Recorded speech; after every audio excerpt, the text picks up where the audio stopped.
secara ekonomis memang 5 tahun alat berat itu dianggap sudah selesai. Makanya kalau kita leasing alat berat itu masa waktunya leasingnya 3 tahun.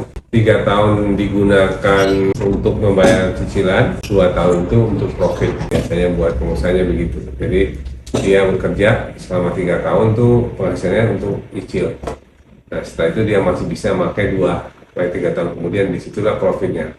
Karena unitnya sudah lunas, kemudian mereka sudah, kemudian dari hasil itu mereka akan mendapatkan hasil pendapatannya, profitnya dari situ.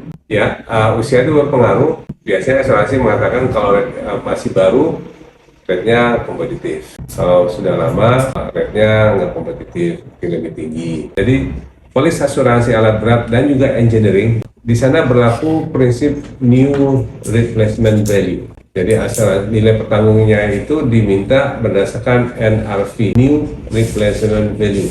Artinya nilai pertanggungnya harus seharga unit baru. Ekskavator tadi sekarang mungkin harganya katakan $150.000 baru. Kita punya sudah 5 tahun.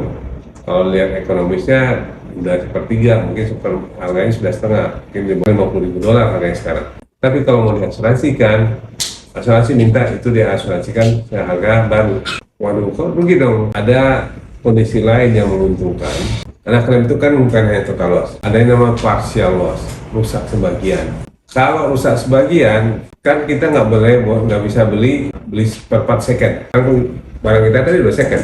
Tapi kalau rusak, lampunya pecah, nggak ada tempat jual lampu pecah second. Belinya baru. Begitu juga komponen-komponen harus baru. Satu keuntungannya adalah kalau terjadi kerusakan ini, maka dia dapat barang baru. Sedangkan kejadiannya yang sering kita alami, klaim itu adalah partial loss. Tabrakan terbalik, senggolan, kena banjir dan sebagainya. Terakhir kemarin ya, 2 hari yang kemarin, ada klaim baru, satu alat boring mesin itu terendam air, rusak karena banjir. Nah itu kemungkinan klaimnya yang terjadi adalah partial loss, nggak total loss karena barangnya masih kelihatan. Tapi pasti komponen-komponen di dalamnya, terutama electrical komponennya rusak. Mungkin mesin-mesinnya juga rusak, tapi biasanya mesin itu bisa dibersihkan. Jadi terjadi partial loss.